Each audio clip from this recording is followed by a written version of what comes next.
ஓவியத்தை திரைமறைவில் ஒளித்து வைப்பதே நம்மா காற்று மழை சாரலிலே நனைய விட்டால் நியாயமா ரசிக்க வந்த ரசிகனின்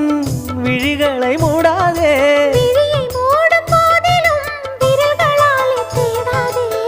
சிலையில வீடு கட்டவா சேர்ந்து வசிக்க